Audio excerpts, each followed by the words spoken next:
ಗುಂಡೇಟಿಗೆ ಬಲಿಯಾದ ರಾಜಶೇಖರ್ ಮರಣೋತ್ತರ ಪರೀಕ್ಷೆ ಆಲ್ರೆಡಿ ಮುಕ್ತಾಯ ಆಗಿದೆ. ವಿಮ್ಸ್ನಲ್ಲಿ ರಾಜಶೇಖರ್ ಮರಣೋತ್ತರ ಪರೀಕ್ಷೆ ಅಂತ್ಯಗೊಂಡಿದೆ ಅನ್ನೋದರ ಡೀಟೇಲ್ಸ್ ಇದು. ರಾಜಶೇಖರನ್ನ ನೆನೆದು ತಾಯಿ ತುಳಸಿ ಕಣ್ಣೀರ್ ಹಾಕ್ತಿದ್ದಾರೆ. ಹೆತ್ತ ಕರಳು, ಪಾಪ ಮಗ ಈ ರೀತಿ ಬಲಿಯಾಗ್ತಾರೆ ಗುಂಡೇಟಿಗೆ ಅಂದ್ರೆ ಯಾವ ತಾಯಿ ಸಹಿಸಿಕೊಳ್ಳೋದಕ್ಕೆ ಸಾಧ್ಯ? ರಾಜಶೇಖರ್ ಕುಟುಂಬದವರಿಗೆ ಸಾಂತ್ವನ ಹೇಳೋದಕ್ಕೆ ಭರತ್ ರೆಡ್ಡಿ ಮುಂದಾಗಿದ್ದಾರೆ. ಗುಂಡೇಟಿಗೆ ಬಲಿಯಾಗಿರುವ ರಾಜಶೇಖರ್ ಮರಣೋತ್ತರ ಪರೀಕ್ಷೆ ಮುಕ್ತಾಯ ಆಯಿತು. ಬಟ್ ಮೃತದೇಹ ಹಸ್ತಾಂತರ ಪ್ರಕ್ರಿಯೆ ಇನ್ನೂ ಕೂಡ ಆಗಿಲ್ಲ. ಇವತ್ತು ಆಗೋದು ಕೂಡ ಡೌಟ್ ಅಂತೆ. ಬಟ್ ಮಗನನ್ನ ನೆನೆಕೊಂಡು ತಾಯಿ ತುಳಸಿಯವರು ಕಣ್ಣೀರು ಹಾಕ್ತಿದ್ದಾರೆ.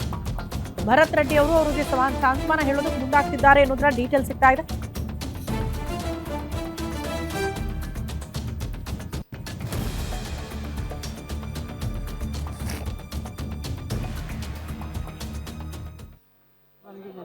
ಹಳೆದು ನೀವೇನಾಗಬೇಕಮ್ಮ?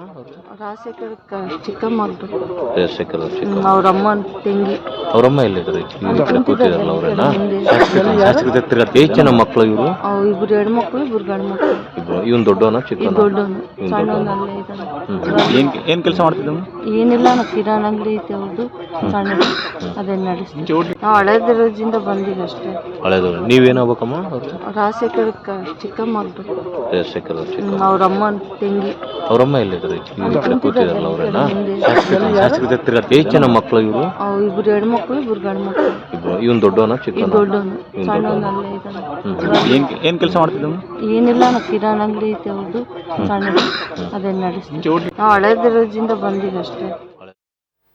ಈ ಬಗ್ಗೆ ಮತ್ತಷ್ಟು ಡೀಟೇಲ್ಸ್ ಅನ್ನ ಕೊಡೋದಕ್ಕೆ ನಮ್ಮ ಪ್ರತಿನಿಧಿ ರಾಜಶೇಖರ್ ಸ್ಪಾಟ್ ಇಂದ ನೇರ ಸಂಪರ್ಕದಲ್ಲಿ ಜಾಯಿನ್ ಆಗ್ತಿದ್ದಾರೆ.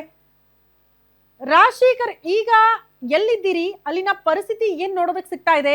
ಆಲ್ರೆಡಿ ದೂರು ದಾಖಲಾಗಿರೋದ್ರಿಂದ ಏನಾದ್ರೂ ಪೊಲೀಸರು ಇನಿಷಿಯಲ್ ಆಗಿ ಕ್ರಮ ಕೈಗೊಳ್ತಿದ್ದಾರಾ? ಯಾರ ಮೇಲಾದ್ರೂ ಕ್ರಮ ಆಯ್ತಾ? ಏನ್ ಡೀಟೇಲ್ಸ್ ಕೊಡ್ತೀರಿ?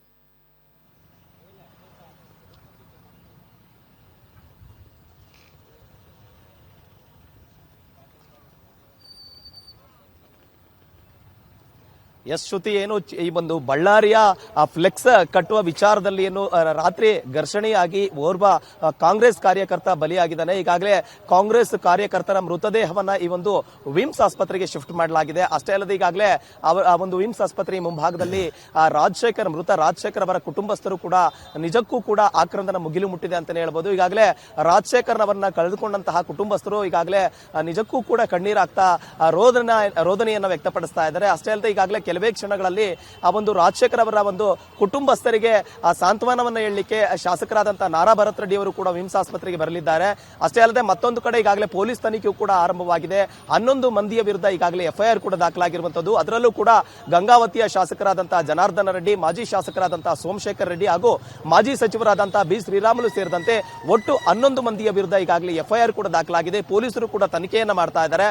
ಮತ್ತೊಂದು ಕಡೆಗಳಲ್ಲಿ ಈಗಾಗಲೇ ಆ ಸ್ಥಳ ಮಹಜರನ್ನು ಕೂಡ ಪೊಲೀಸರು ಮಾಡ್ತಾ ಇದ್ದಾರೆ. ಅಲ್ಲಿ ಮಹತ್ವದ ಸಾಕ್ಷ್ಯಗಳನ್ನು ಕೂಡ ಸಂಗ್ರಹ ಮಾಡ್ತಾ ಇದ್ದಾರೆ. ಒಟ್ನಲ್ಲಿ ಈಗಾಗಲೇ ಬಳ್ಳಾರಿಯ ಈ ಒಂದು ಫ್ಲೆಕ್ಸ್ ಪಾಲಿಟಿಕ್ಸ್ ಏನಿದೆ ನಿಜಕ್ಕೂ ಕೂಡ ಇದೊಂದು ರಕ್ತ ರಾಜಕೀಯವಾಗಿ ಮಾರ್ಪಟ್ಟಿದೆ. ನಿಜಕ್ಕೂ ಕೂಡ ಪ್ರಕ್ಷುಬ್ಧವಾದಂತಹ ವಾತಾವರಣ ಬಳ್ಳಾರಿಯಲ್ಲಿ ಸೃಷ್ಟಿಯಾಗಿದೆ.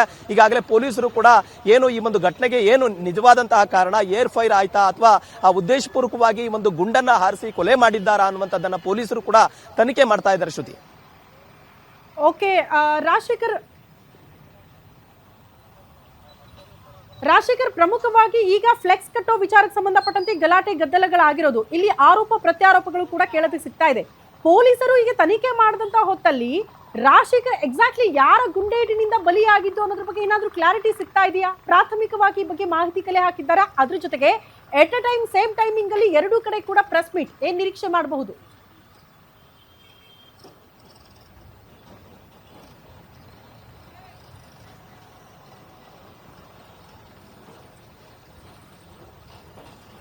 ಎಸ್, ಪ್ರಮುಖವಾಗಿ ಈ ಒಂದು ಘಟನೆಗೆ ವಾಲ್ಮೀಕಿ ಪುತ್ಥಳಿಯ ಅನಾವರಣ ಕಾರ್ಯಕ್ರಮಕ್ಕೆ ಹಾಕಿದಂತಹ ಫ್ಲೆಕ್ಸೇ ಈ ಒಂದು ಕಾರಣ ಅನ್ನುವಂಥದ್ದು. ಏನು ಜನಾರ್ದನ್ ರೆಡ್ಡಿ ಅವರ ಮನೆಯ ಮುಂಭಾಗದಲ್ಲಿ ನಾರಾ ಭರತ್ ರೆಡ್ಡಿ ಅವರ ಬೆಂಬಲಿಗರು ಈ ಒಂದು ಫ್ಲೆಕ್ಸ್ ಅನ್ನ ಕಟ್ತಾ ಇದ್ರು. ಇದಕ್ಕೆ ಜನಾರ್ದನ್ ರೆಡ್ಡಿ ಅವರ ಬೆಂಬಲಿಗರು ವಿರೋಧವನ್ನ ವ್ಯಕ್ತಪಡಿಸಿದ್ರು ಅನ್ನೋ ಕಾರಣಕ್ಕೆ ಈ ಒಂದು ಗಲಾಟೆ ವಿಕೋಪಕ್ಕೆ ತಿರುಗಿ ಓರ್ವ ಕಾಂಗ್ರೆಸ್ ಕಾರ್ಯಕರ್ತ ಬಲಿಯಾಗಿರತಕ್ಕಂಥದ್ದು. ಇದು ಒಂದು ಕಡೆ ಆದ್ರೆ ಈಗಾಗಲೇ ಯಾಕೆ ಈ ಒಂದು ಕಾಂಗ್ರೆಸ್ ಕಾರ್ಯಕರ್ತ ಯಾರ ಗುಂಡಿಗೆ ಬಲಿಯಾದ ಅನ್ನುವಂಥದ್ದೇ ಮಹತ್ವದ ಒಂದು ಅಂಶ. ಅಷ್ಟೇ ಅಲ್ಲದೆ ಈಗಾಗಲೇ ಪೊಲೀಸರು ಕೂಡ ಈ ನಿಟ್ಟಿನಲ್ಲಿ ತನಿಖೆಯನ್ನು ಕೂಡ ಮಾಡ್ತಾ ಇದ್ದಾರೆ. ಈಗಾಗಲೇ ಗಾಲಿ ಜನಾರ್ದನ್ ರೆಡ್ಡಿ ಅವರು ಹೇಳೋ ಪ್ರಕಾರವಾಗಿ ಈ ಒಂದು ನಾರಾ ಭರತ್ ರೆಡ್ಡಿ ಅವರ ಆಪ್ತ ಸತೀಶ್ ರೆಡ್ಡಿ ಅವರ ಆ ಖಾಸಗಿ ಗನ್ಮ್ಯಾನ್ ಈ ಒಂದು ಏರ್ ಫೈರ್ ಮಾಡಿದ ಬಳಿಕ ಗುಂಡು ತಗಲಿ ಮೃತಪಟ್ಟಿದ್ದಾನೆ ಅನ್ನುವಂಥದ್ದನ್ನ ಒಂದು ಆರೋಪ ಮಾಡ್ತಾ ಇದ್ದಾರೆ. ಆದ್ರೆ ಮತ್ತೊಂದು ಕಡೆ ಈಗಾಗಲೇ ಬಳ್ಳಾರಿಯ ಶಾಸಕರಾದಂತಹ ನಾರಾ ಭರತ್ ರೆಡ್ಡಿ ಅವರು ಏನು ನನ್ನ ಹತ್ಯೆಗೆ ಸ್ಕೆಚ್ ಹಾಕಿದ್ರು, ಇದು ಈಗಾಗಲೇ ರಾಜಶೇಖರ್ ಬಲಿಯಾಗಿದ್ದಾನೆ ಅನ್ನುವಂತ ಒಂದು ಆರೋಪವನ್ನ ಜನಾರ್ದನ್ ರೆಡ್ಡಿ ಅವರ ವಿರುದ್ಧ ಮಾಡ್ತಾ ಇದ್ದಾರೆ. ಒಟ್ಟಿನಲ್ಲಿ ಆರೋಪ ಪ್ರತ್ಯಾರೋಪಗಳು ನಡೀತಾನೆ ಇದೆ. ಮತ್ತೊಂದು ಕಡೆ ಈಗಾಗಲೇ ಕೆಲವೇ ಕ್ಷಣಗಳಲ್ಲಿ ಜನಾರ್ದನ್ ರೆಡ್ಡಿ ಅವರು ಮತ್ತು ನಾರಾ ಭರತ್ ರೆಡ್ಡಿ ಇಬ್ರು ಕೂಡ ಸೇಮ್ ಟೈಮ್ 10ವರೆಗೆ ಈ ಒಂದು ಸುದ್ದಿಗೋಷ್ಠಿಯನ್ನು ಕೂಡ ಕರೆದಿದ್ದಾರೆ. ಏನು ಪ್ರತ್ಯಾರೋಪಗಳನ್ನ ಮಾಡ್ತಾನೆ ಇದ್ದಾರೆ. ಇದು ಮತ್ತೊಂದು ಕಡೆ ಈಗಾಗಲೇ ಪೊಲೀಸರು ಕೂಡ ಸೂಕ್ಷ್ಮವಾಗಿ ತನಿಖೆಯನ್ನ ಕೈಗೊಂಡಿದ್ದಾರೆ. ಹಲವು ತಂಡಗಳನ್ನು ರಚನೆ ಮಾಡಿ ಈ ಒಂದು ಘಟನೆಗೆ ನಿಜವಾದ ಕಾರಣ ಏನು, ಯಾರ ಗುಂಡು ತಗಲಿದೆ ಅನ್ನುವ ನಿಟ್ಟಿನಲ್ಲೂ ಕೂಡ ಈಗಾಗಲೇ ತನಿಖೆಯನ್ನು ಆರಂಭಿಸಿದ್ದಾರೆ. ಶ್ರುತಿ.